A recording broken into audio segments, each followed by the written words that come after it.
बोल बम का नारा है, सारी समस्या का हल,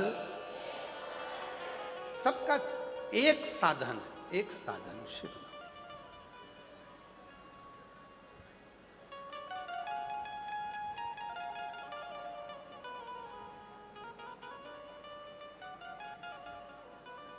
आज एक प्रसंग स्मरण में आ रहा है। एक हमारे साथ में पढ़ने वाला एक प्रवीण गोस्वामी जी,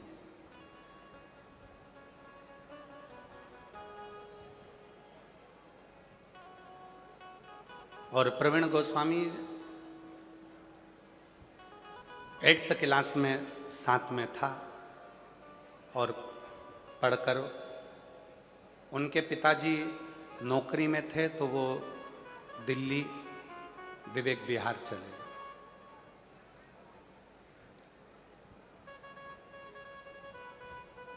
और दिल्ली विवेक विहार में वो रहने लगे और वो प्रवीण भी कार्य में लग गया। पर क्या काम करता था बहुत पहले का स्मरण था, तो ध्यान नहीं था कि वो कहाँ हैं। ऐसे कई मित्र हैं, कहीं कहीं कहीं कहीं।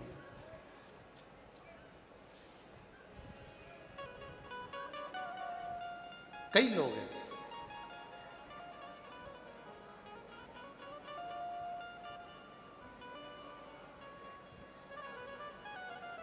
तेरे दर पे आके मुझे क्या मिला है, तेरे दर पे आके मुझे क्या मिला है, ये मैं जानता हूँ या तू जानता है, ये मैं जानता हूँ या तू जानता है, तेरे दर पे आके मुझे क्या मिला है, तेरे दर पे आके मुझे क्या मिला है, तेरी रहमतों का एक आसरा है, तेरी रहमतों का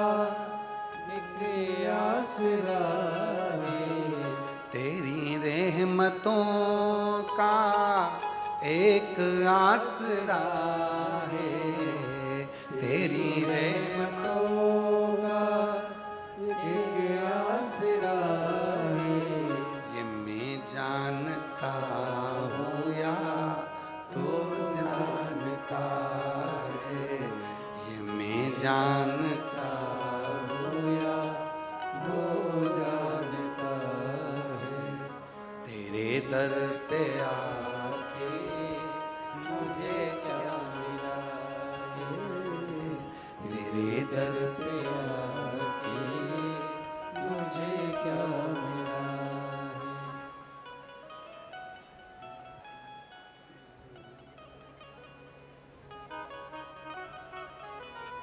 क्या मिला ये बोल।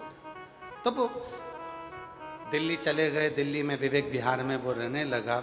अब समय निकलते निकलते निकलते निकलते ऐसे कई साल निकल गए और मिलना नहीं हुआ। अब कक्षा 8वीं का स्मरण, और अब सालों हो गए, सालों निकल गए।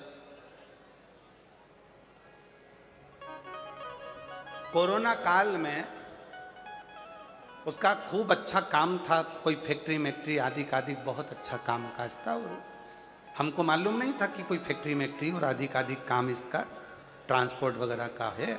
और वो 2,84,00,000 रुपए के कर्जे में वो आ गए। और हमसे तो कभी मिला नहीं, 8th क्लास के बाद में कभी उसका और हमारा मिलना हुआ नहीं, कभी नहीं मिले। कोरोना काल आया, व्यापार नीचे गया, पूरे कोरोना में वो कर्जे में हो गया। कर्जे में होने के बाद उसकी धर्म पत्नी भी बच्चों को लेकर मायके चली गई। 4 भाई थे, चारों भाइयों ने हाथ ऊंचा कर दिया, तूने कर्जा करा, तेरा पैसा गया, और भाइयों ने भी साथ छोड़ दिया। उसने कहीं टीवी पर कथा देखी और वो पहचान गया कि ये सीहोर वाला प्रदीप मिश्रा है, जो हमारे साथ 8th क्लास में पढ़ता था। नंबर निकाला, सीहोर ऑफिस फोन करा, ऑफिस से नंबर लिया, बात हुई आशीष के मोबाइल से, तो कहा मैं प्रवीण बोल रहा हूँ। हमने कहा प्रवीण कौन? कहा 8th क्लास में पढ़ते थे, याद है? अब इतने स्मरण में आया। हाँ हाँ। कहाँ हो? कहा दिल्ली हूँ, विवेक विहार रहता हूँ। अच्छा, फिर इतने सालों के बाद कहाँ 8th क्लास और कहाँ? अब याद कैसे किया? टीवी देख रहा था तो तुम दिख गए, और दिख गए तो मन में आया कि एक बार बात करूं। बहुत उलझन में फंसा हूं, बहुत उलझन। क्या उलझन आ गई? कोरोना काल में सारा पैसा डूब गया, 2,84,85,00,000 के करीब में चला गया। पूरी फैक्ट्री डाउन हो गई, सब कुछ डब हो गया, कुछ भी नहीं बचा। सब ने साथ छोड़ दिया, पत्नी और बच्चे भी चले गए, अपने मायके गई है, और अब क्या कर सकते हैं? तो हमने कहा भाई देखो, हमको तो कुछ आता है नहीं। अरे टीवी पर तुम्हारी कथा चल रही है, कोई दिल्ली में तुम्हारा परिचित है क्या? उससे कभी मिलवा दो, कोई सपोर्ट मिल जाए, सहयोग मिल जाए। तो हमने कहा भैया हमारा तो एक ही परिचित है, श्री शिवाय नमस्तुभ्य, एक ही परिचित है, और वो केवल शिव है। अरे भाई बहुत कर्जा है, कोई मिल जाए जो थोड़ा बहुत सपोर्ट। हमने कहा मुश्किल। एक है, वो कर्जा नहीं देता, खुद कर्जे में रहता है, और उसका नाम महादेव है, शिव है, शंकर है, ओघड़धाम। चलो ठीक है, मेरा पैसा वापस कैसे आएगा? हमने कहा देखो पहले समय अच्छा चल रहा था ना, हाँ, पत्नी भी थी, हाँ, बच्चे भी थे, हाँ, परिवार भी था, हाँ, भाई भी साथ में थे, हाँ, समय अच्छा चल रहा था, काल अच्छा चल रहा था। अब तेरा काल, तेरा समय बेकार हो गया तो घबराना नहीं। घड़ी बनाने वाला, समय बनाने वाला, काल बनाने वाला उस महाकाल को याद करना प्रारंभ कर दे, और जिस दिन तू महाकाल को याद करना प्रारंभ करेगा उस दिन तेरा काल सुधरना प्रारंभ हो जाएगा और तेरी जिंदगी वापिस वैसी की वैसी हो जाएगी। उसने कहा क्या करना पड़ेगा? हमने कहा प्रदोष का समय हो, प्रदोष का समय। तो उसने कहा प्रदोष का समय कब होता है? तो हमने कहा शाम का समय, सूर्य डूब रहा हो, उस समय पर चंद्र अपनी जगह पर आ रहा हो, और प्रदोष का जो समय होता है, दोनों के मिलन का जो समय होता है, उस समय पर बस 1 लोटा जल सामने भरकर तैयार रख और आवाज लगा, काल हर, कष्ट हर, दुख हर, दारिद्र हर, खुशी की लहर कर, नमः पार्वती पते हर। बस बोलना प्रारंभ कर, काल हर, कष्ट हर, दुख हर, खुशी की लहर कर। उसने कहा इसके बोलने से कष्ट कट जाएगा। हमने कहा प्रदोष काल में जब घड़ी बनाने वाले को याद करोगे, काल अधिपति को याद करोगे, और चिल्लाकर जब उससे पुकार करोगे, बच्चा रोता है तो माँ गोदी में लेकर दूध पिलाती है, छोटा बच्चा जिद करता है तो पापा फिरकी भी दिला देते हैं, छोटा बच्चा रोता है तो दादी फिंगर बनाकर रोटी का गुट्टा दे देती है।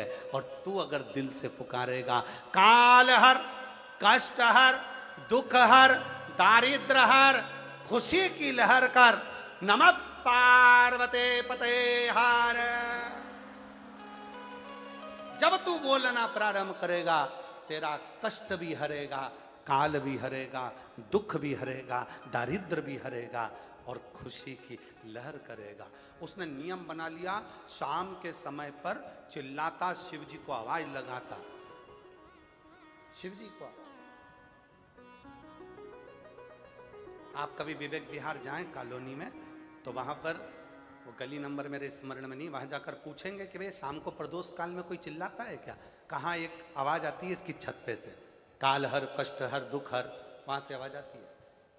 कर्जे में हो गया था, अब वापिस 3-3 फैक्ट्री का मालिक हो गया क्योंकि काल चक्र घूम गया, वापिस काल चक्र।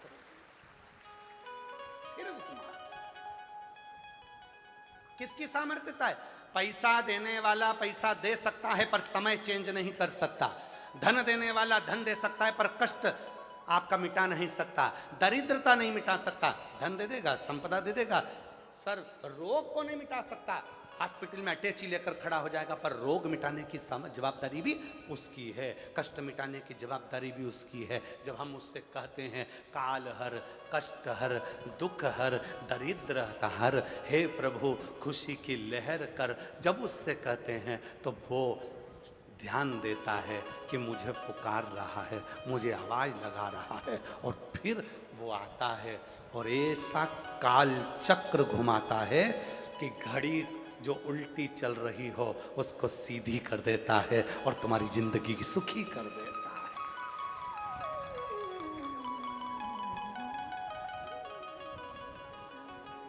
सुखी कर। कब याद किया उसने?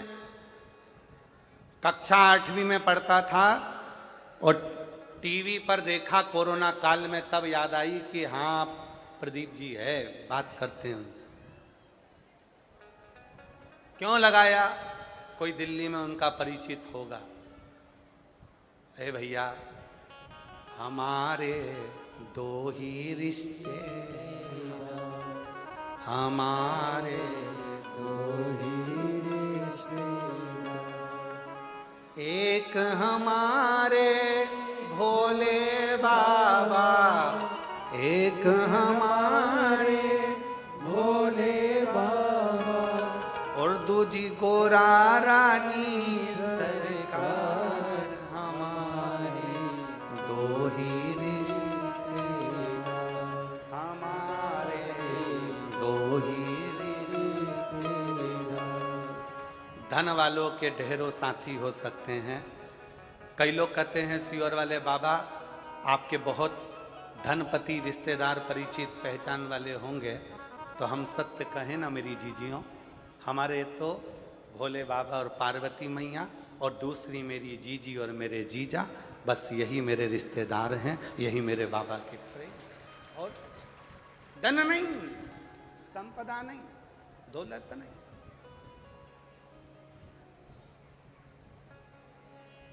कोई कहे कि सियोर वाले बाबा के पास जाएंगे, पत्रिका दिखाएंगे, हाथ दिखाएंगे तो हमारा दुख काट देंगे। ना ना ना, सियोर वाले बाबा को कुछ नहीं आता, उसका दुख तो खुद भोलेनाथ काटता। तकलीफ है, कष्ट है, दुख है, परेशानी है, पुकारो उसको, पुकारो।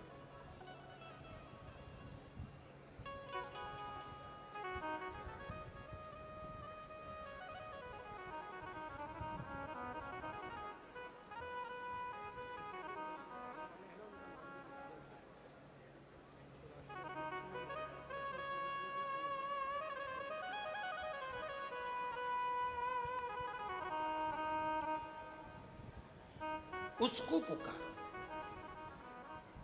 एक बार सब प्रेम से बोलो, काल हर,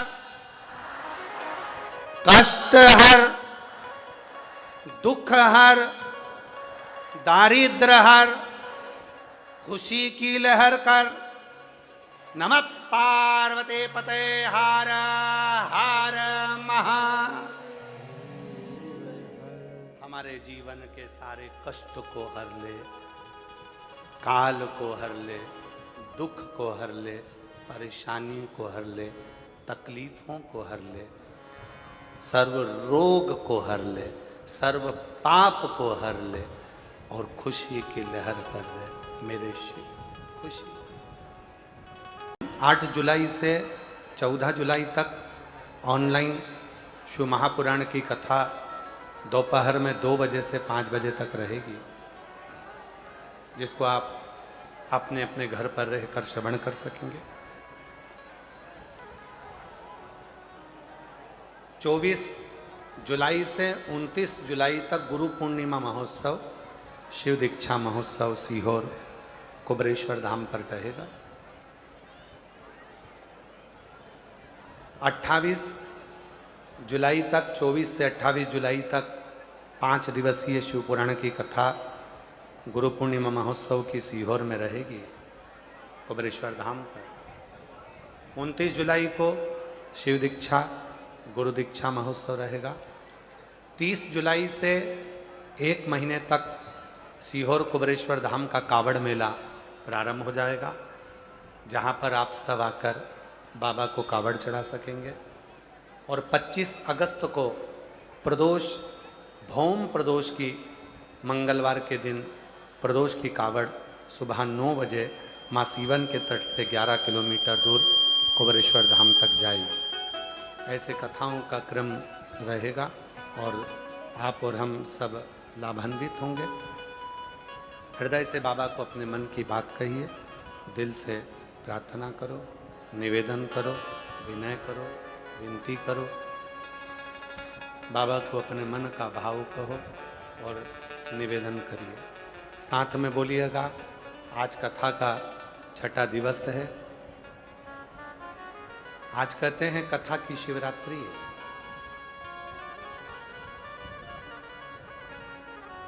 बाबा को अपने मन का भाव कहिए, प्रार्थना करिए।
बाबा दैवदित्य महादेव भगवान शिव ओगड़दानी त्रिकालदर्शी कैलाशी अविनाशी भगवान शिव की पवित्र कथा कर रहे हैं। शिव महापुराण की कथा वर्णन कर रहे हैं, शिव तत्व कह रहे हैं, भगवान शंकर की पवित्र कथा कर रहे हैं।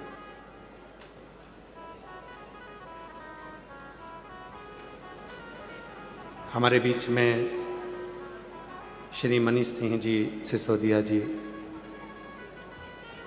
मनीष सिसोदिया जी हमारे बीच में आए हैं, पूर्व उप मुख्यमंत्री दिल्ली एवं अब पंजाब प्रभारी हैं। एक बार पुनः जोरदार ताली बजाकर उनके लिए साधुता, जोरदार ताली की गर्जना के साथ में पुनः साधुवाद। शिव जी की पवित्र कथा में आपका आगमन हुआ, उसके लिए साधुता आपको। शिव कथा कर रही है, भगवान उमा महेश का सुंदर चरित्र कर रहा। 4 ऐसे हैं जो कलियुग को आगे बढ़ने से रोक सकते। पहले नंबर पर स्त्री अपनी लज्जा, अपनी शर्म का जब वो स्मरण रखती है, छोड़ती नहीं है, तो वो कलियुग को रोक सकती है। दूसरे नंबर पर पुरुष यदि संस्कार को नहीं छोड़ते तो वो कलियुग को आगे बढ़ने से रोक देते। तीसरे नंबर पर है गुरु। गुरु जो अपना धर्म और अपना कर्म ना छोड़े, स्वयं को भगवान घोषित ना करे, ईश्वर को ईश्वर रहने दे।